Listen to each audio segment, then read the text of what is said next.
देखो, आप गांव जाओगे, गांव में किसानों के पास जाना है तो गांव के किसानों को क्या समझाना है, क्योंकि गांव का व्यक्ति खेती पर निर्भर है। गांव का व्यक्ति खेती करता है और आज किसान को खेती में बहुत सारी मुश्किलों का सामना करना पड़ रहा है। इसके बावजूद किसान के चेहरे पर मुस्कान नहीं है, उसके परिवार में आनंद नहीं है, वो कर्ज में डूबा हुआ है। ठीक है ना। आज आज के 70 साल पहले से, जब से ग्रीन रिवॉल्यूशन आया, हरित क्रांति, तब से किसानों को धीरे धीरे टेक्नोलॉजी, एग्रीकल्चर टेक्नोलॉजियों ने अपने चंगुल में फंसाना शुरू किया। किसान को नाना प्रकार के लालच दिए गए कि अच्छा बीज बोओगे तो पैदावार बढ़ेगी। किसान अच्छा बीज लाने लगा, अच्छा प्लांटिंग मटेरियल लाने लगा। फिर कहा गया कि संतुलित उर्वरकों का प्रयोग करोगे तो पैदावार बढ़ेगी, तो बेचारा urea, DAP, potash, zinc, sulphur डालने लगा। फिर उसे बोला गया कि खेती में अगर फसल में खरपतवार उगते हों तो उनको अगर मारोगे, उनको नहीं होने दोगे तो आपकी पैदावार जंप करेगी, बढ़ेगी, तो आपकी आमदनी बढ़ेगी। उसने खरपतवारों को भी मारा। फिर फसलों में कई प्रकार की बीमारियां लगती हैं, तो बीमारी को नष्ट करो, उसको फंजीसाइड डाल के मारो। फिर फसल में कोई कीड़ा लगा तो बोले इस कीड़े को मार दो इंसेक्टिसाइड डाल करके। फिर भी फसल में कोई प्रॉब्लम आई तो बोले जिंक का यूरिया के साथ स्प्रे कर दो। फिर और दिक्कत आई तो बोले जाइम डाल दो, ग्रोथ प्रमोटर डाल दो। धीरे धीरे करके किसान की गाड़ी कमाई का पैसा बाजार में जाने लगा। तो किसान ने पैदा तो काफ़ी कर लिया, इसके बावजूद वो कर्ज में डूबा है, उबर नहीं पा रहा है। तो खेती में ऐसा क्यों हुआ? तो खेती में ऐसा इसलिए हुआ कि किसान ने या हमारे देश के नीति निर्माताओं ने, जो खेती के रहनुमा बनते हैं, उन्होंने खेती के ऑब्जेक्ट को समझा ही नहीं। मैं कहता हूं कि किसी भी काम को, जो काम हम करने जा रहे हैं, उसका एक ऑब्जेक्ट होता है। तो खेती का पहला ऑब्जेक्ट क्या है कि हमको शुद्ध, खेती में क्या होगा, फल होगा, सब्जी होगा, अनाज होगा, दूध होगा, अंडा होगा, मांस होगा। मतलब खेती माने खाने के लिए, अपनी रोज़मर्रा की ज़रूरतों को पूरा करने के लिए। तो सबसे पहली क्या ज़रूरत, क्या? रोटी। भूख, 2 वक्त भूख लगेगी तो हमको भूख को शांत करने के लिए रोटी का निवाला अंदर डालना पड़ेगा। और निवाला इतना खूबसूरत हो, रोटी दाल सब्जी इतनी खूबसूरत हो कि जब मैं खाऊं तो मुझे स्वाद मिले, यानी रोटी में स्वाद हो, रोटी में पौष्टिकता हो, रोटी शुद्ध हो। तो खेती का उद्देश्य होता है शुद्ध, स्वादिष्ट, पौष्टिक भोजन। लेकिन वर्तमान समय में खेती का उद्देश्य बदल गया। खेती का उद्देश्य क्या हो गया? धन, पैसा, पैदावार।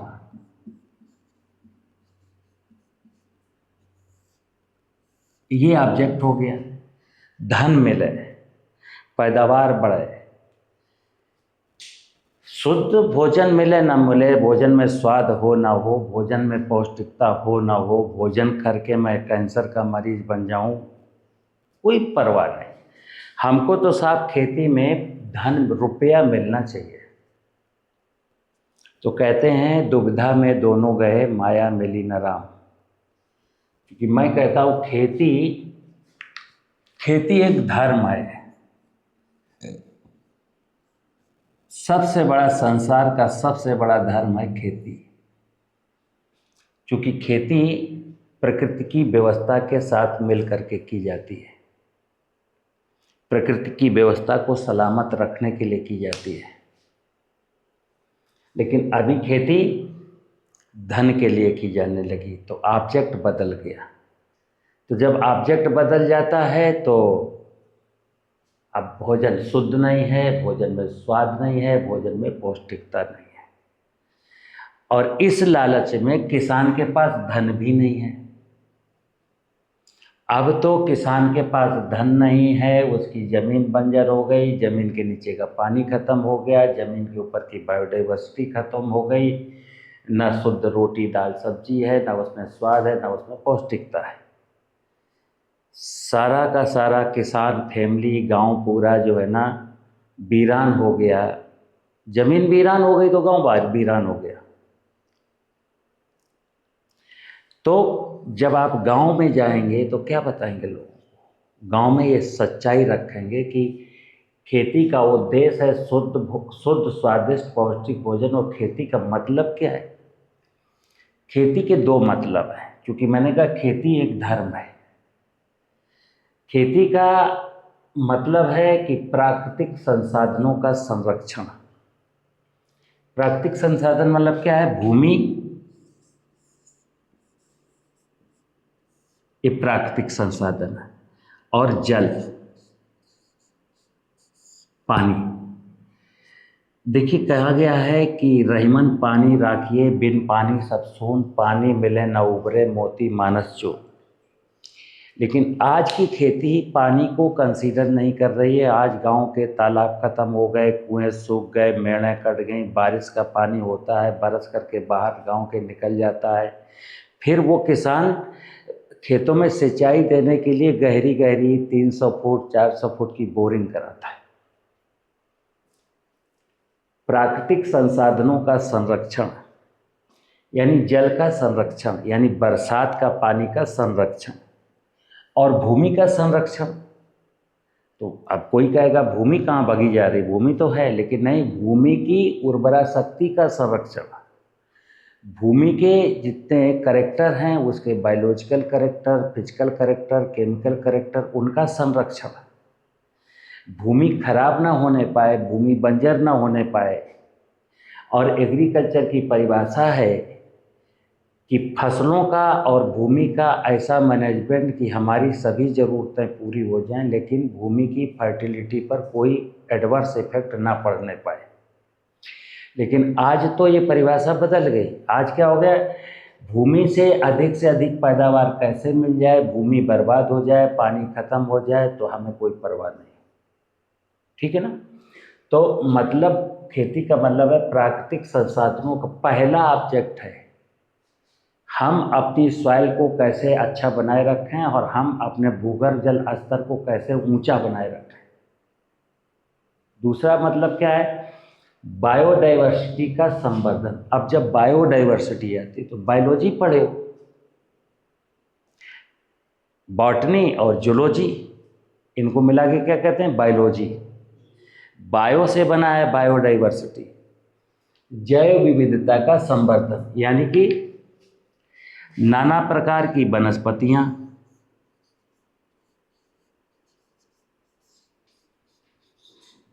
देखिए अभी हम खेती करते तो क्या बोते हैं? गेहूं बोएं, चना बोएं, मटर बोएं, टमाटर लगाएं, मिर्चा लगाएं, क्या वनस्पतियां। तो नाना प्रकार की वनस्पतियां। अभी क्या हुआ? मोनोकल्चर। तो बायोडाइवर्सिटी में आता है नाना प्रकार की वह वनस्पतियां जो कुछ किसान बोता है और कुछ स्वतः उगती हैं। जैसे किसी फसल में खरपतवार उगते, फसल मैंने बोई, खरपतवार उगे, लेकिन ये दोनों क्या हैं? वनस्पतियां हैं। अब यहाँ क्या हुआ?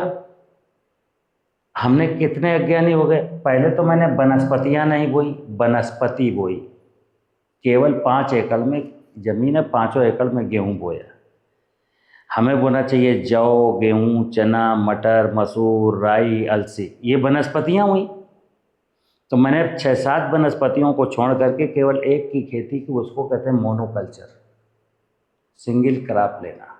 दूसरा, उस खेत में जो वीड्स, खरपतवार मेरी फसल को क्षति ना पहुंचाएं, तो प्री इमरजेंस या पोस्ट इमरजेंस, खरपतवार के जमने के पहले ऐसी दवा डाल दी कि खरपतवार ना जमने पाए, या पोस्ट इमरजेंस खरपतवार जमने के बाद ऐसी दवा डाल दी कि सारे खरपतवार मर जाए।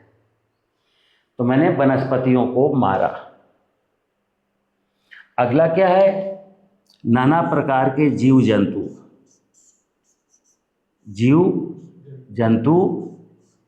पशु पक्षी,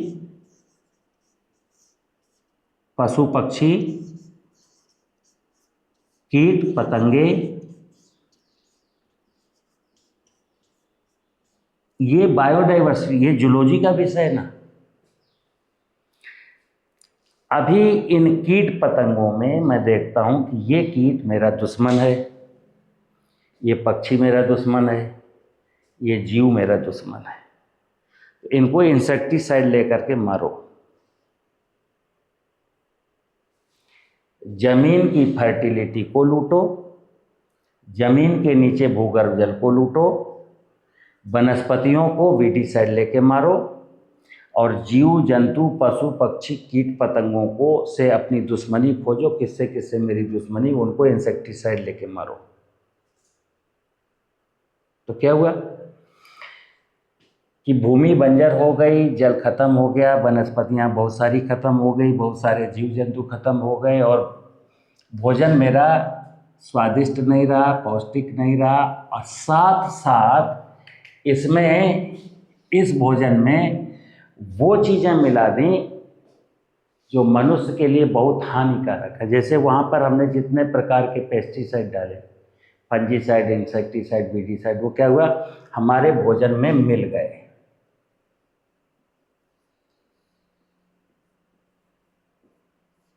अब यही भोजन मेरे शुगर का, मेरे बीपी का, मेरे कैंसर का कारण बन रहा है। तो यहाँ पर आज की तारीख में सबको धन चाहिए।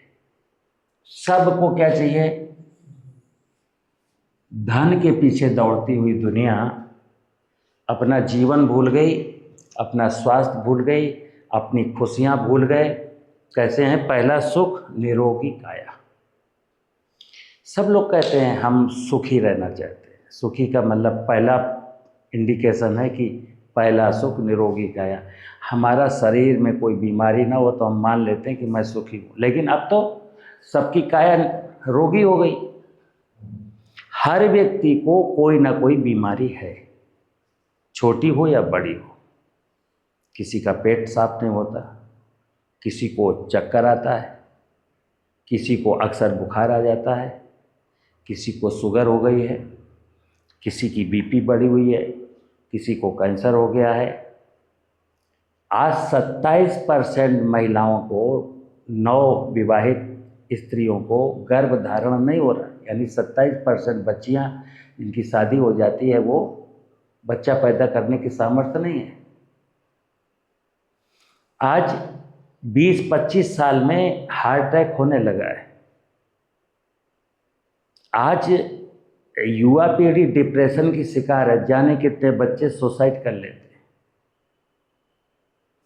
यानी देखा जाए तो समाज में अनेक विसंगतियां हैं, अनेक प्रॉब्लम हैं, और कारण क्या है, खेती का औचित्य। कृषि मूलस्य जीवनम, कृषि ही खेती जीवन का आधार है। यानी मेरे जीवन का मतलब क्या, खेती। जीवन का मतलब क्या, धर्म। जीवन का मतलब ही खेती है, खेती नहीं तो जीवन नहीं है। तो अब हम किसान को समझाते हैं। देश के किसान भाइयों, आप लोग भी समझ लो। मैं अक्सर बोलता हूं कि आपको खेती में किसी भी चीज़ की ज़रूरत नहीं है। ना urea, DAP, zinc, sulphur, potash की ज़रूरत है, ना किसी कीटनाशक रसायन की ज़रूरत है, ना किसी चीज़ की ज़रूरत नहीं। अब खेती की समझ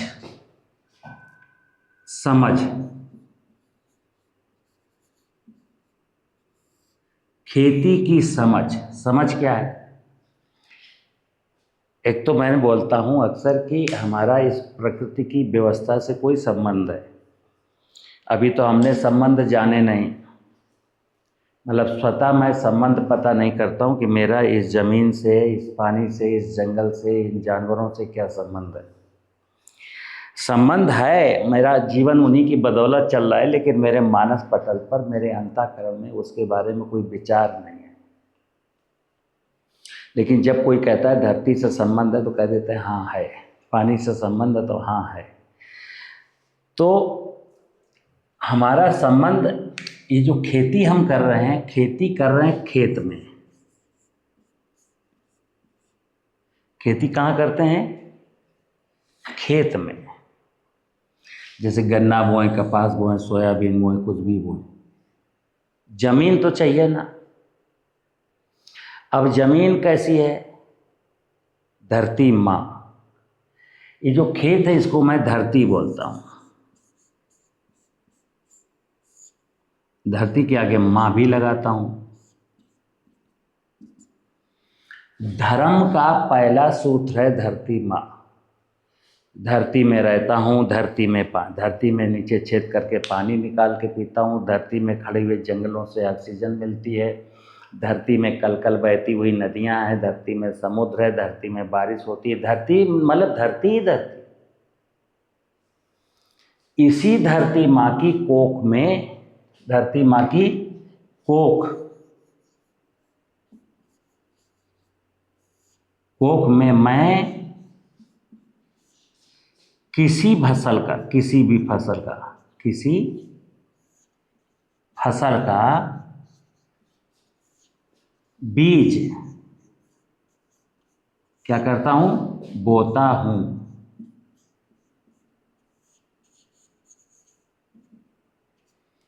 मैं धरती की कोख में किसी फसल का, जो मेरे मन में, उसका बीज बोता हूँ। तो क्या करता हूँ? मैं इस जमीन की जुताई करता हूँ।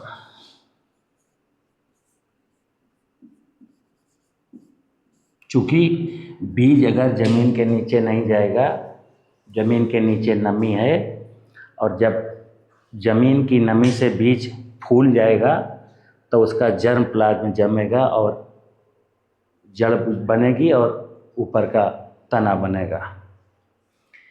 जुताई करते समय हम सब लोग देख रहे हैं कि किसान जब हल चलाता है, ट्रैक्टर चलाता है, तो ट्रैक्टर जमीन को नीचे 6-7 इंच तक उसका हल नहीं जाता, क्योंकि ज़मीन हार्ड हो गई है। क्या? ज़मीन में कठोरता आ गई है, जिसके कारण मुझे जुताई ज़्यादा करनी पड़ती है।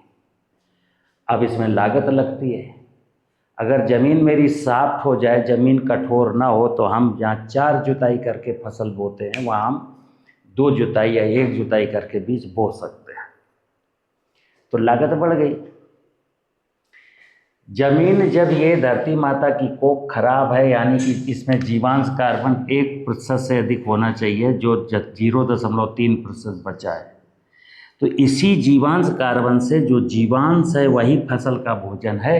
अब जीवांश कम है तो यहाँ जो फसल बोई उसको बढ़ने के लिए पोषक तत्व नहीं मिल रहा है, तो मैं क्या करता हूँ? उर्वरक डालता हूँ। मेरी लागत बढ़ जाती है। इस फसल में, ज़मीन में अगर कार्बन की कमी है तो इसकी वाटर होल्डिंग कैपेसिटी बहुत कम हो गई है। तो जिस फसल में हमको पानी लगाना ही नहीं चाहिए था, उसमें 2 पानी लगते हैं, और जिस फसल में 2 पानी लगाने चाहिए वो फसल 6 पानी मांगती है। तो हमें सिंचाई की ज़रूरत होती है, तो खर्चा, किसान का खर्चा बढ़ता है। ये जो जीवांश कार्बन है, जीवांश बनता है माइक्रो ऑर्गेनिज्म के मर जाने के बाद। तो नाना प्रकार के इसमें सूक्ष्म जीव होते हैं। जमीन में हजारों प्रकार के माइक्रो ऑर्गेनिज्म पाए जाते हैं, जो पेस्टिसाइड डाल करके मैंने मारने का नाम तो था दीमक को, कि दीमक को मारो, दीमक को मारो, लेकिन दीमक को मारने के चक्कर में सब मर गया। तो अब ज़मीन में बायोलॉजिकल प्रॉपर्टीज वीक हो गई, और ज़मीन में नेगेटिव पैथोजन, जो फसलों में सॉइल बोर्न डिजीज, भूमि जनित बीमारियां, फसलों में 80% बीमारियां भूमि जनित हैं।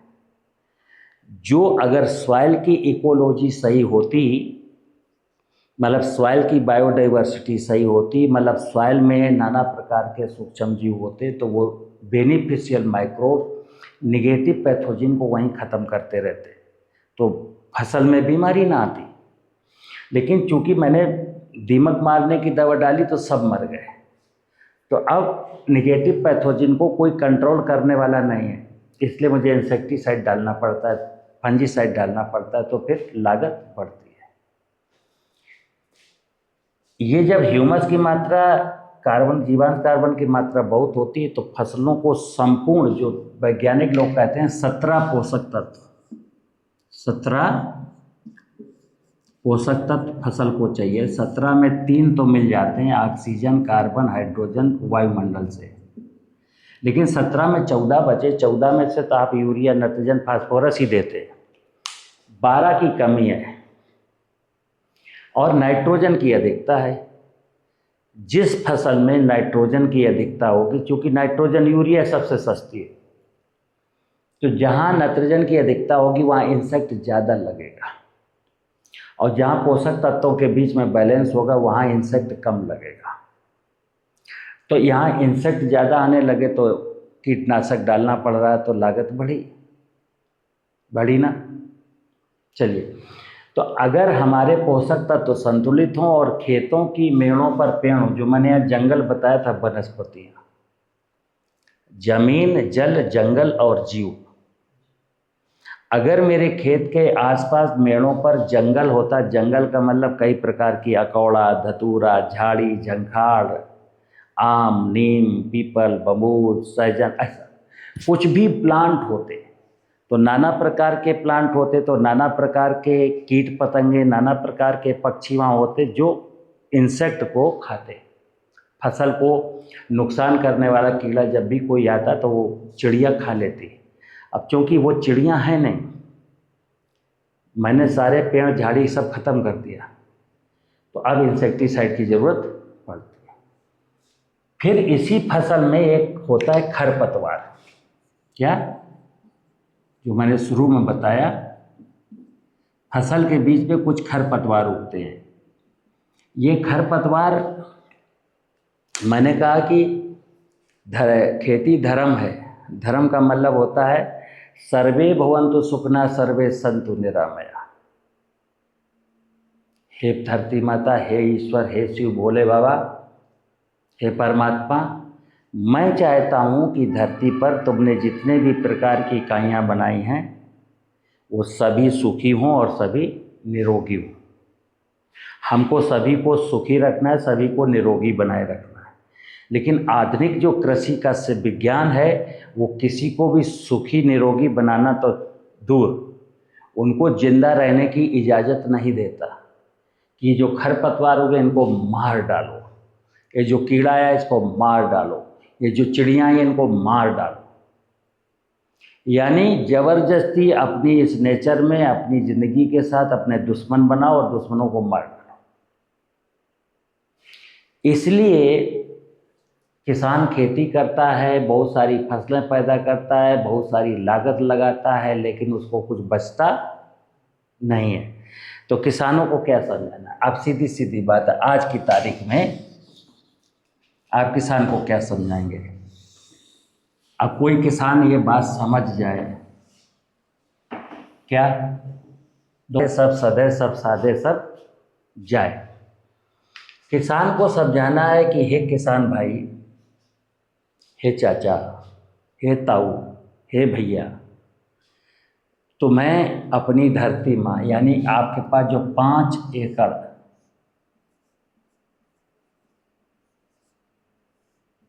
जो जमीन है, जो बंजर होने की कगार पर है, इसको उपजाऊ बनाइए।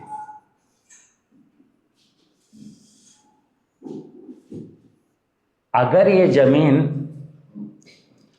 जमीन में 1% से अधिक क्या जीवांश कार्बन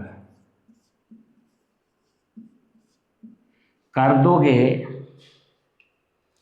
जो अभी 0.3 रह गया है, अगर इस ज़मीन में, अपनी इस ज़मीन में जीवांश कार्बन बढ़ा के 1% कर दोगे तो आपकी सारी की सारी इनपुट जितने भी बाजार से लाते वो सब खत्म हो जाएंगे। उसको विश्वास दिलाना है कि जंगल में, किसी अच्छे जंगल में जाइए, किसी जंगल में 10 प्रकार की घास, 10 प्रकार की घासें जिनको आप खरपतवार कहते हो वो खड़ी हैं, 5-6 प्रकार की झाड़ियां हैं, 4-6 प्रकार के बड़े बड़े वृक्ष हैं,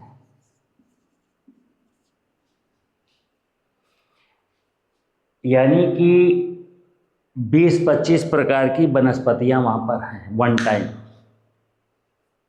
ऐसा पहाड़ है, पानी का नामो निशान नहीं है। उस जंगल में फसलों को पानी कौन देता है, उस जंगल में फसलों को उर्वरक कौन देता है, और उस जंगल में किसी भी वनस्पति में कोई बीमारी और कीड़ा क्यों नहीं आता है, बस इतना समझना। तो क्या पाएंगे कि जंगल की मिट्टी में ह्यूमस की मात्रा 2 से 3% है। कितना? 2 से 3 और कहीं कहीं 4% है। क्या? Humus, जीवांश carbon. हमारी जमीन में जीवांश कार्बन 0.3% है, यानी धरती जैसी होनी चाहिए वैसी नहीं है। तो फिर सप्लीमेंट्री फूड की जरूरत पड़ेगी, फिर भी बीमारियां लगेंगी तो फंजीसाइड की जरूरत है। अभी खेती में किसानों के साथ बहुत सारे एग्रीप्रेन्योर बिजनेस कर रहे हैं। वो बिजनेस करने वाले कभी नहीं चाहते कि देश का किसान इस सत्य को जाने, और किसान भाई भी आप लोग जानना नहीं चाहते हो, समझना नहीं चाहते। मैं अक्सर निवेदन करता हूँ हाथ जोड़ के कि अगर खेती के इस सत्य को, जो मैं बता रहा हूँ, खेती का उद्देश्य भोजन है, शुद्ध भोजन, अगर ये बात हमारे दिमाग में नहीं है कि खेती का ऑब्जेक्ट शुद्ध भोजन है जिसको खा कर के मैं सुखी पूर्वक जी सकता हूँ, बिना कोई बीमारी नहीं होगी, तो मैं ना बीमारी लूँगा ना किसी को बीमारी दूंगा। अभी तो किसान जो खेती कर रहा है उसमें खुद भी बीमार हो रहा है, दूसरों को भी बीमार कर रहा है। कमाने वाले कमा रहे हैं करोड़ों रुपया, लेकिन किसान नहीं कमा रहा है, और किसान पाप का भागीदार और बनाया जा रहा है। एक किसान ने इल्ली मारने के लिए 4 लीटर दवा डाली तो उसने लाखों इल्ली मारी। इल्लियाँ भगवान की, परमात्मा की, प्रकृति की एक इकाई थी, उनको मारने का अपराध आपके ऊपर लगा। और वो जो सब्जियों में जो पेस्टिसाइड डाले, उन सब्जियों को खा करके देश के जितने भी लोगों को कैंसर होगा, उन सब के पाप, उस पाप के भागीदार आप। इसका अपराध, मतलब इसकी जो सजा है वो ईश्वर आपको देगा। तो मैं अपराधी बन गया, किसान को एग्रीप्रेन्योर्स ने, आधुनिक कृषि नीतियों ने अधर्म में ढकेल दिया, कुकर्म कराने लगे। माल वो पी रहे हैं और कुकर्म, अधर्म किसान कर रहा है, पाप का भागीदार किसान बन रहा है। इसके बावजूद भी चलो हम पाप के भागीदार बनते, लेकिन मुझे भी तो पैसा मिलता, मुझे पैसा भी नहीं मिला, मैं कर्ज में हूँ और पाप भी मैंने किए। मित्र, किसान भाइयों, ये ध्यान रखना। मैंने बोला वक्त बहुत कम है, आप नहीं देख पा रहे, मेरे नीति निर्माता नहीं देख पा रहे, मेरे धर्म गुरु भी नहीं देख पा रहे, मेरे ज्योतिषाचार्य भी नहीं देख पा रहे। एक व्यक्ति की हस्तरेखा दे करके उसका भाग्य बताते हैं, लेकिन उनको अपने भाग्य की पता नहीं है। भगवान की जिस व्यवस्था में मैं रहता हूँ, अगर वो व्यवस्था बर्बाद हो गई, और लगभग हो गई, थोड़ी सी बची है, बचा लो, अन्यथा जो भविष्य बता रहे थे उन्हीं का भविष्य खराब है। ऐसे ज्योतिष विज्ञान का ऐसी तंत्र विद्या का, ऐसे धर्म गुरुओं का मैं क्या करूं, जो अपना नहीं देख रहे, लोगों को कह रहे हैं इससे तुम्हारा भविष्य उज्जवल होगा। भविष्य किसी का उज्जवल नहीं है। जो भगवान की व्यवस्था में रहेगा, जो भगवान की व्यवस्था की पूजा करेगा, जो भगवान की व्यवस्था को खराब नहीं करेगा, वही भगवान का सच्चा पुजारी है। और जो सब भगवान की समस्त व्यवस्था का, सनातन संस्कृति का, जल का, जंगल का, जमीन का, जीव जंतुओं का जो दुश्मन बन गया है, वो कितने भी धार्मिक अनुष्ठानों के आडंबर कर ले, कितना भी भक्ति कर ले, कितने भी यज्ञ कर ले, कितनी भी पूजा कर ले, नरक का भागीदार बनेगा। नमस्कार।